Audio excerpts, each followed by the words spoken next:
Hi, and welcome to another episode of In the Air. I'm here with contributors Jake and Tim, and where are we traveling today? We're traveling to Portland today. With who? Alaska. And we're going to be on one of their special liveries, the 737-800. Can't wait to show you what it's going to be all about. Let's get going. Alaska operates out of gate E11 at DFW. There is a large parking garage directly next to the E-terminal. This incredible airport has won many travel awards, and we now see why. We loved Plane Spot. We flew on 4 flights this summer with Delta. Check out the videos we made for them. We loved the beautiful A220. Nate, didn't you get to fly on the inaugural flight? I did, and it was an incredible experience. Brandy and I flew to New York for the sole purpose for taking this historic flight back in February of last year. The first video posted in our channel was from that flight. If you enjoy our videos, definitely got to check that one out. Can't wait to get on a 777 such as this.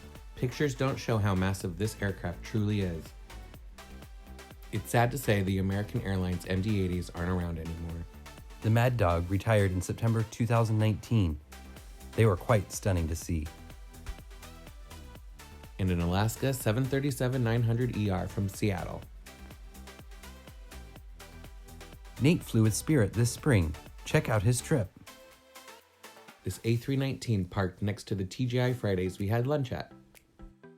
All right, I'm on my way to go capture our plane coming into land up at the Skylink area. Can't wait to show you this beautiful special livery. And there's the aircraft for the day.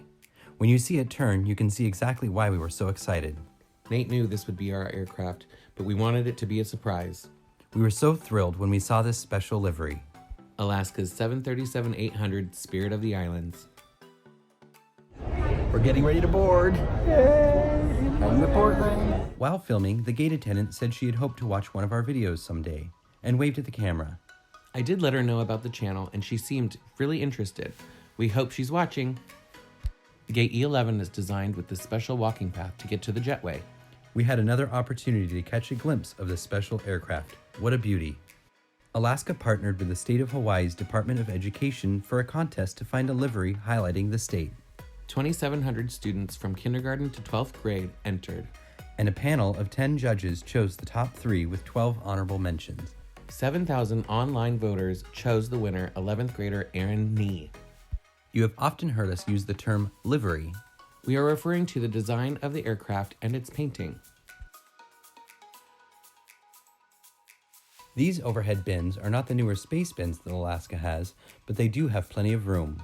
Alaska allows passengers to bring one carry-on and one personal item that fits below the seat in front of you, for free. This 737-800 is outfitted with Alaska's Sky interior with leather Recaro seats. They are still in great condition.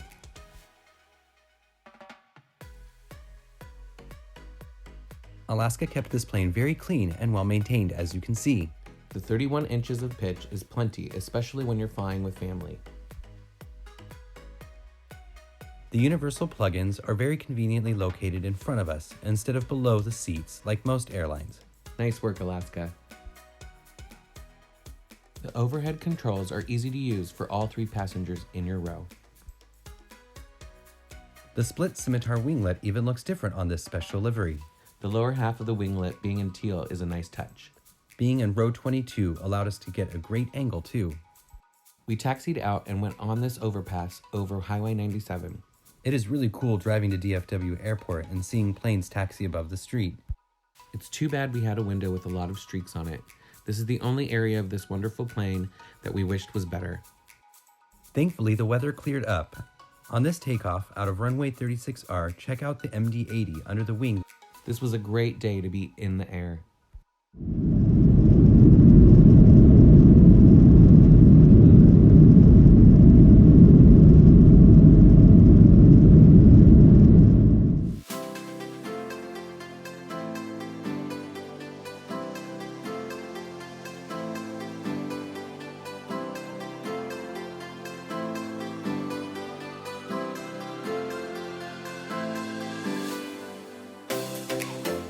Once we reached 10,000 feet, Alaska's Wi-Fi was available for use. It is easy to get connected on your computer, tablet, or phone. Luckily, with all of the free entertainment options and free messaging services, I didn't have to pay for this service. Alaska has a pretty impressive library of movies and TV shows. We of course enjoy tracking our flights. And the available food and drink options are also available on Alaska's homepage.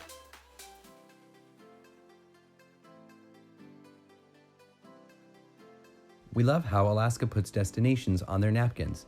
It's interesting to know that later on this summer we ended up flying to Indianapolis, but with a different airline.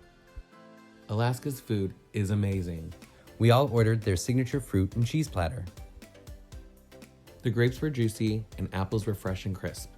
We got 3 cheeses, including a creamy brie and Tillamook's cheddar. Seattle chocolates are a perfectly sweet treat. How's the cookie and coffee, Nate? So good. It may be a simple thing, but getting a good cup of coffee and Biscoff cookies on a flight is one of my very favorite things. How about the cheese and crackers, Jake? They're pretty good. The 737-800's bathroom is small as we expected, but was in good condition. Alaska doesn't have the blue mood lighting in all of the 800s yet.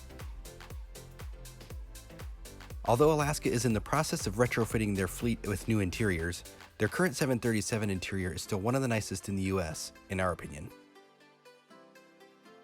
Most of this flight remained cloudy and didn't give us much of a chance to get great views. Still, we are grateful for these moments. Before takeoff, the captain told us due to weather we would be going north and then west. We ended up following much of the Columbia River heading into Portland. The Columbia River makes its way down from British Columbia and through Washington State, before creating most of the border between Washington and Oregon. It is a stunning 1,243 miles long and has over 90 waterfalls along the way. The Columbia River Gorge starts 30 miles east of Portland and gets over 2 million visitors each year. Portland itself is very well known for its outdoor recreation scene and craft beers.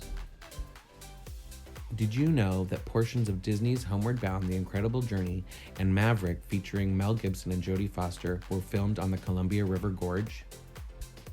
Having flown into Portland multiple times, this is one of the prettiest landings we've had.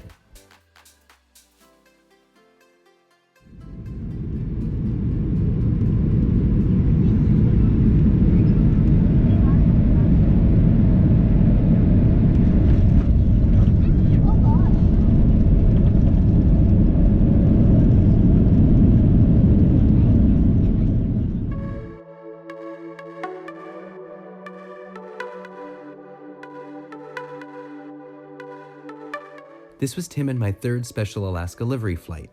We had seen this aircraft on one of the very first trips we went on and never imagined we would get a chance to fly on it.